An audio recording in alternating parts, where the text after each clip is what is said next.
I love the guy with the camera. 4. Just in case we couldn't count for ourselves. That was sick. This is Sportscentre. Hey, I'm Marissa Roberto, and just like that, we are down to 1. If Canada's going to finally have a Stanley Cup champion, it is all on the Edmonton Oilers. And it was always going to be on the Oilers, wasn't it?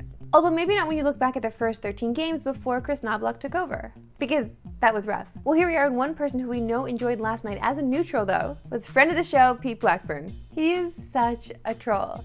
You know what, though? Vancouver handled it with grace. Because you can have a little grace. You either have grace or you don't. Okay, fine. I have no grace. And you can't acquire grace. This will be the second time the Oilers have made the conference finals in Connor McDavid's career. While he was swept by the eventual Stanley Cup champions, the Avalanche, last time, he did have a great series, putting up 3 goals and 4 assists. But it'll be tough against Jake Ottinger in Dallas, who's been one of the best goalies of these playoffs. Which is kind of wild to think about, okay? Because we hung out with Ottinger earlier this year. He just seems like this good old hockey kid, and now he's just running things in the playoffs. I love it. Edmonton has a chance to be the 6th team to reach the Cup final since Canada last hoisted one in 1993. I think out of all of those teams, the Canucks had the best chance to do it, which is why, you know, we make fun of Vancouver for almost burning their city down because they were that close. But I feel as though Vancouver had a little redemption arc this time around. Unfortunately, couldn't pull through. I think that we all never thought the Habs were even going to make it as far as they did.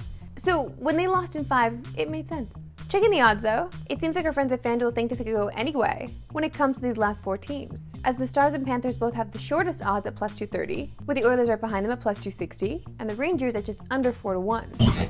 To the association, and just like that, we are down to 4 teams, as the Eastern Conference Finals start tonight in Boston as the Celtics host the Pacers. Let's start with the injury report. Kristaps Porzingis remains out with that calf injury, with no real update as to when we'll see him on the court again.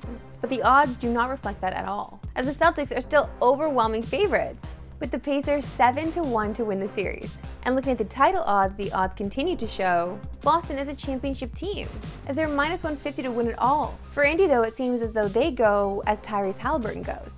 He carried the Pacers in a monster Game 7 win at the Garden, and when he has a bad game, it seems like Indy has no shot. But he will be in tough all series, as the Celtics can throw Drew Holiday and Derek White at him, which is not the easiest matchup. And you can watch Game 1 of the Eastern Conference Finals tonight on TSN. Coverage begins at 7 Eastern, 4 Pacific. To the NFL, with OTAs underway, it pretty much gives us all the drama and tea when it comes to contracts, especially when it comes to the wide receiver market. Let's start with the biggest name, and that's Justin Jefferson, who was not present for the start of OTAs. Jefferson has been in talks with the Vikings over a new contract for a while now, and is set to play the season on his 5th-year option. But the football world thinks a new contract is coming before that, one that could reset the receiver market. A receiver that won't be on the field without a new contract is T. Higgins. He still has not signed his franchise tender, and is not expected to by next week.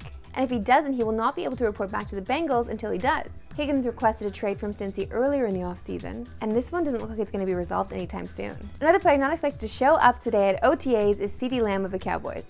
Lamb, like Jefferson, is on his 5th-year option. And after leading the NFL in receptions and being 2nd in yards last season, Lamb, like Jefferson, plans on resetting the receiver market with his new contract. Listen, I feel like we set you up with a lot of tea here. It's just a little tea. I just need a little more drama, you know? If this was basketball, we'd have a little more drama, am I wrong? I'm really happy for them that they're getting the success that they deserve. Talk about multitasking. Time now for my favorite segment and yours that we love sports today. Why we love sports today. And credit to UCLA softball player Charlize Palacios, who really shows us how to maintain focus. They're just doing amazing, and they're superseding my expectations with everything that they do. So I'm really happy for them that they're getting the success that they deserve. Last question. Did anyone on your team have a conversation before this regional kicked off? Obviously, last year you weren't a part of it. You were hurt. But, you know, it was a heartbreaker here in L.A. for you guys. Was there any conversation about it, or did you just leave it be? We're all just super focused on this year, and we're super excited to get to it. We couldn't wait to start playing this week. So we were just super excited and focused on that. All of us were really excited for each other's success, and we were naming things yesterday that we were ready to see, and I think we saw a lot of them. KT on the mound, and all the Bruins, they all came through. You're the most focused person I've ever seen. Wow, I don't know what's happened. I'm trying to multitask. Yeah, but I'm impressed. Congratulations on the win. Take that Thor's hammer, and you rocked it. We'll see you on Saturday. Thank you so much.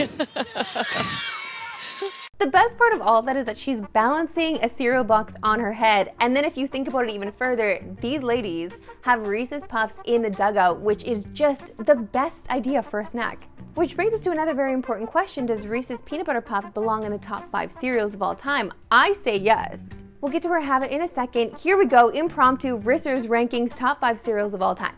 At number 5, we gotta go back to basics, the OG Cheerios. They will never disappoint. At number 4, it's tough because I really like Lucky Charms, but I feel as though we gotta go Golden Grams on this one. Golden Grams because they're so tasty and you can also bake them into little squares, a la Rice Krispies, which will not be making this list. At number 3, we have to go something a little healthier, but with a nice dusting of frosting with mini wheats. At number 2, we're gonna go with the Reese's Puffs because again, it makes a great snack with or without milk. And at number 1, the all-timer Cinnamon Toast Crunch. There will be no explanation.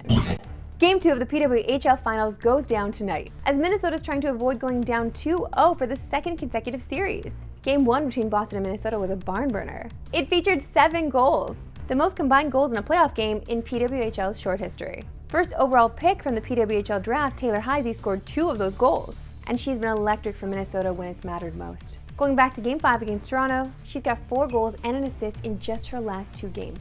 She truly has turned up the heat in these playoffs, and you realize exactly why she went first overall. And if Minnesota hopes to steal one, she'll have a big say in the result. Along with goaltender Maddie Rooney, she allowed 2 goals in 4 games in the semis against Toronto, but then got lit up by Boston, allowing 4. And going back to the regular season, Boston has now scored 8 times on her in those 2 meetings. Speaking of Boston, has been a quiet postseason for their best player, Hillary Knight, who surprisingly has not recorded a point in 4 games. But she does lead her team in shots, which you can imagine she has one coming soon. She's just so fun to watch. A shot from Hillary Knight, oof, that's tough, it's gotta hurt.